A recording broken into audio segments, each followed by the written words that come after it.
So ಈ ಊರಿನಲ್ಲಿ ಅತ್ಯಂತ ಒಳ್ಳೆಯ ಪೊಸಿಷನಲ್ಲಿದ್ದಾರೆ ಈಗ. ಸೊ ಅವರು ನಮಗೆ ಗುರುವಂದನೆಯನ್ನು ಬಹಳ ಅಚ್ಚುಕಟ್ಟಾಗಿ ಬಹಳ ಅರ್ಥಪೂರ್ಣವಾಗಿ ತಿಳಿಸ್ಕೊಟ್ಟಿದ್ದಾರೆ. ಸೊ ಇದು ಮಕ್ಕಳಿಗೂ ಕೂಡ ಮಾದರಿ ಆಗುತ್ತೆ. ಮುಂದೆ ನಮ್ಮ ಈಗ ಓದ್ತಾ ಇರುವಂಥ ಮಕ್ಕಳು ಕೂಡ ಇದನ್ನು ನೋಡಿ ಒಂದು ಒಳ್ಳೆಯತನವನ್ನು ಕಲ್ತ್ಕೊಳ್ತಾರೆ ಅಂತ ಅಂದ್ಕೊಂಡಿದ್ದೀವಿ. ಸೊ ನಮಗೆ ಈ ರೀತಿಯಾಗಿ ಒಂದು ವಂದನೆಯನ್ನು ಸಲ್ಲಿಸಿರೋದು ಬಹಳ ಸಂತೋಷವನ್ನು ಉಂಟು ಮಾಡಿದೆ. ಸೊ ಅವ್ರ ದೇವರು ಅವರಿಗೆ ಆರೋಗ್ಯ ಐಶ್ವರ್ಯ ಕೊಟ್ಟು ಕಾಪಾಡಲಿ ಅಂತ ಕೇಳ್ಕೊತಾ ಇದ್ದೀವಿ. ಇವತ್ತು ದಿವಸ ಈ ಕಾರ್ಯಕ್ರಮ ನಮ್ಮೆಲ್ಲ ಶಿಕ್ಷಕರಿಗೂ ಮಕ್ಕಳಿಗೂ ಭಾಳ ಆನಂದವನ್ನು ತಂದಿರತಕ್ಕಂಥದ್ದು. ನಮ್ಮ ಚಿನ್ನಿಯವರು ಭಾಳ ಸಹೃದಯವಂತರು, ಮಕ್ಕಳಿಗೆ ಪ್ರತಿ ವರ್ಷ ಊಟ ಕೊಡಿಸ್ತಕ್ಕಂಥದ್ದು. ಆದರೆ ಗುರುವಂದನಾ ಕಾರ್ಯಕ್ರಮ ತಕ್ಕಂಥದ್ದು ತಾಲೂಕು ಲೆವೆಲ್ ಮಾಡ್ತಾ ಇದ್ದಿದ್ದು, ಆದರೆ ಶಾಲಾ ಮಟ್ಟದಲ್ಲಿ ಮಾಡಿರ್ತಕ್ಕಂಥದ್ದು ನನ್ನ ಇತಿಹಾಸದಲ್ಲಿ ನಾನು ಮೇಷ್ಟ್ರ 38 ವರ್ಷ ಆಯಿತು. ನಾನು ಇತಿಹಾಸದಲ್ಲಿ ಗುರುವಂದನಾ ಕಾರ್ಯಕ್ರಮ ಹಮ್ಮಿಕೊಂಡಿರ್ತಕ್ಕಂಥದ್ದು ನಮ್ಮ ಚಿನ್ನಿಯವರಿಂದ. ಅವ್ರ ರಾಜ್ಯಾಧ್ಯಕ್ಷರು ಹಲವಾರು ರಾಷ್ಟ್ರಗಳಲ್ಲಿ ಭಾರತ ದೇಶದ ಸಂಸ್ಕೃತಿಯನ್ನು ಬೆಳೆಸ್ತಾ ಇರ್ತಕ್ಕಂಥ ಏಕೈಕ ನಾಯಕರು. ಅವ್ರಿಗೆ ನಾವು ಯಾವಾಗಲೂ ಸಮೇತ ನಾನೇನು ಹೇಳಿದ್ರು ಯಾವತ್ತೂ ಏನು ಇಲ್ಲ ಅಂದಿಲ್ಲ. ರಾತ್ರಿ ಕರೆ ಮಾಡಿ ಸಾರ್ ಅಂದರು, ಓಕೆ ಮಾಡಿ ದಯಮಾಡಿ ಮಾಡಿ ಒಳ್ಳೆಯದಾಗುತ್ತೆ ಅಂತ ಹೇಳಿದೆ. ಅವ್ರಿಗೆ ನಾವು ಶಾಲಾ ಎಲ್ಲ ನಮಸ್ಕಾರ. ನಾವು ಭಾರತೀಯರ ಸೇವಾ ಸಮಿತಿ ರಾಷ್ಟ್ರೀಯ ಅಧ್ಯಕ್ಷರು ರಾಮಚಂದ್ರ ಹುಡಿ ಚಿನ್ನಿ. ಇವತ್ತು ನಾವು ಓದಿರ್ತಕ್ಕಂಥ ಒಂದು ಹುಡಿ ಶಾಲೆಯಲ್ಲಿ ನಾವು ಕಡಿಮೆ ವಿದ್ಯಾಭ್ಯಾಸ ಮಾಡಿದರೂ ನನಗೆ ಸುಮಾರು ಡಿಗ್ರಿ ಮಾಡಿರ್ತಕ್ಕಂಥ ಒಂದು ಆ ಮಟ್ಟಕ್ಕೆ ಪಾಠವನ್ನು ಹೇಳಿ ನನಗೆ ವಿದ್ಯಾಭ್ಯಾಸ ಕೊಟ್ಟು ದೊಡ್ಡ ಮಟ್ಟದಲ್ಲಿ ನಾನು ಒಳ್ಳೆ ವಿಚಾರವಂತನಾಗಿ ಒಂದು ಪ್ರಜ್ಞಾವಂತನಾಗಿ ಒಳ್ಳೆ ಏನು ಮೆಮೊರಿ ಅಂತ ಏನಂತಾರೆ ಆ ರೀತಿಯಲ್ಲಿ ನನ್ನನ್ನು ಬಹಳ ಚೆನ್ನಾಗಿ ವಿದ್ಯಾಭ್ಯಾಸ ಕೊಟ್ಟಂಥ ಒಂದು ಶಾಲೆ ಇವತ್ತು.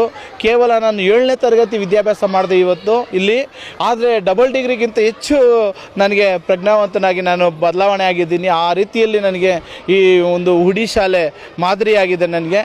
ಯಾಕೆಂದರೆ ಇಲ್ಲಿ ಓದಿರ್ತಕ್ಕಂಥವ್ರು ಪ್ರತಿಯೊಬ್ಬರು ಒಳ್ಳೊಳ್ಳೆ ಪೊಸಿಷನ್ನಲ್ಲಿದ್ದಾರೆ, ಒಳ್ಳೊಳ್ಳೆ ಸ್ಥಾನಕ್ಕೆ ಹೋಗಿದ್ದಾರೆ, ಒಳ್ಳೆ IAS ಆಫೀಸರ್ಸು, ಸರ್ಕಾರದ ಹುದ್ದೆಯಲ್ಲಿದ್ದಾರೆ, ರಾಜಕಾರಣಗಳಾಗಿದ್ದಾರೆ, ಮತ್ತು ಒಳ್ಳೊಳ್ಳೆ ಸ್ಥಾನಗಳಲ್ಲಿ ವಿದೇಶಗಳಿಗೂ ಹೋಗಿದ್ದಾರೆ.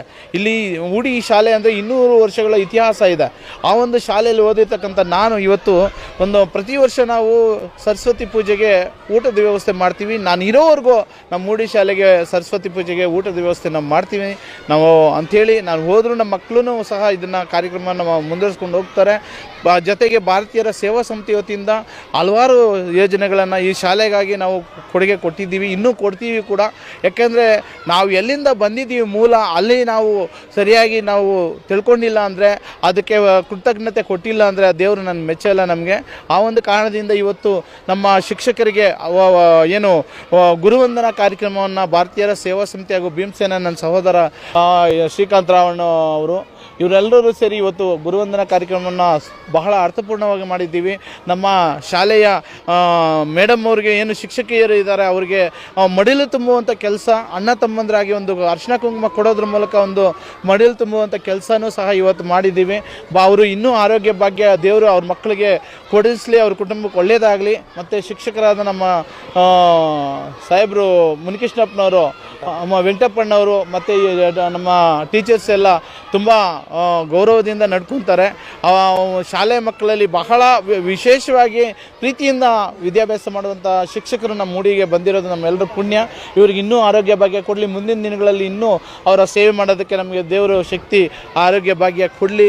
ಅವ್ರ ಜೊತೆ ಸೇವೆ ಮಾಡೋದಕ್ಕೆ ನಾವು ಸದಾ ಸಿದ್ಧರಾಗಿರ್ತೀವಿ ಅಂತೇಳಿ ನನ್ನ ಈ ಒಂದು ಕಾರ್ಯಕ್ರಮಕ್ಕೆ ಬಂದಂಥ ಎಲ್ಲ ಮಕ್ಕಳಿಗೂ, ಎಲ್ಲ ನನ್ನ ಮಿತ್ರರಿಗೂ, ಎಲ್ಲ ಸಂಘಟನೆಯ ಪದಾಧಿಕಾರಿಗಳು ಹೃದಯಪೂರ್ವಕ